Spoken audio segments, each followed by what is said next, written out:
Greetings, today is Monday, August 4th, 2025. This is meteorologist Ruben Garcia. In today's video, I'll be talking about several areas we're monitoring in the Atlantic. First, we'll talk about Tropical Storm Dexter, which formed to the northwest of the island of Bermuda, but is expected to maintain a path over open waters in the Atlantic. Then, I'll discuss two other areas we're monitoring in the Atlantic for the potential development of low-pressure systems and a possibly active period expected over the next 2 weeks with the arrival of a favorable phase of the Madden-Julian Oscillation.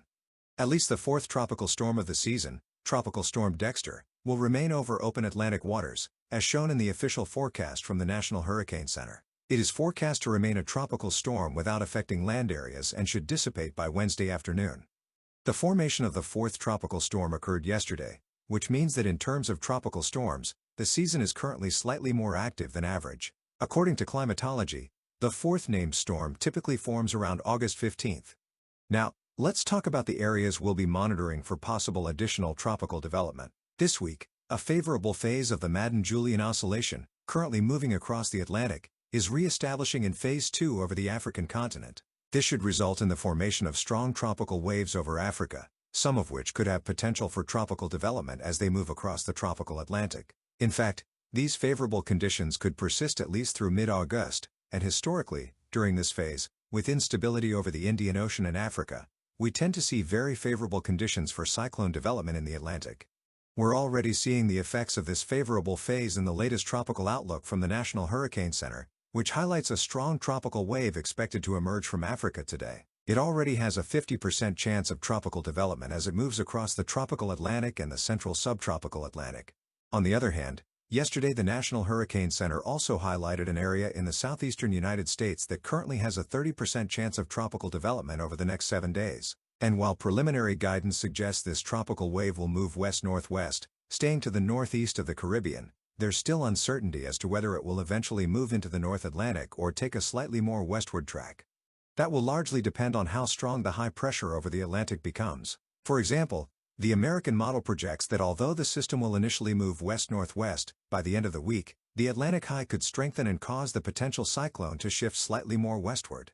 However, it's still too early to know whether it will pose a threat to any land areas. Also, by the weekend, another strong tropical wave is expected to move well south across the tropical Atlantic, and we'll be monitoring it long-term as it approaches the Caribbean. In contrast, the European model shows the high pressure a bit weaker toward the end of the week, allowing the first tropical wave to take a path away from land and out over the open waters of the North Atlantic. By next weekend, it also shows a second strong tropical wave moving westward.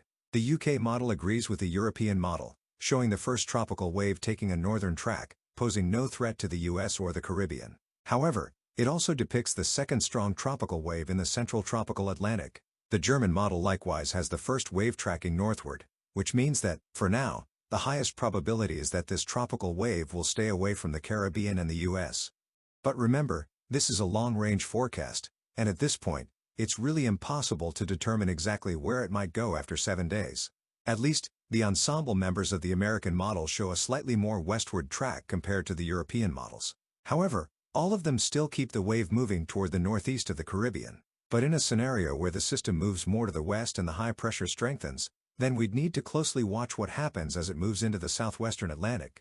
Meanwhile, the European model ensemble members mostly show a northwest track, away from the Caribbean, with only about 5% of them shifting slightly farther west. The Google AI model ensemble members also mostly maintain a west-northwest trajectory without posing a threat to the Caribbean. That's why, for now, we are fairly confident that this first tropical wave will at least stay to the northeast of the Caribbean. Still, we'll need to see whether it manages to move into the North Atlantic without threatening land, or if it stays a bit farther west as suggested by the American model. The important thing is that for now, there is no reason to worry. We should continue monitoring forecasts from the National Hurricane Center and recognize that we are approaching the peak of the season and that the next 2 to 3 weeks will likely be quite active. Here at Hurricane Info, I'll continue monitoring the tropics to keep you informed. So please give this video a like. Also, don't forget to subscribe by clicking the red button and clicking the bell icon so you receive notifications when I upload new videos. I hope everyone has a great start to the week. That's all for now. Until the next video. See you soon.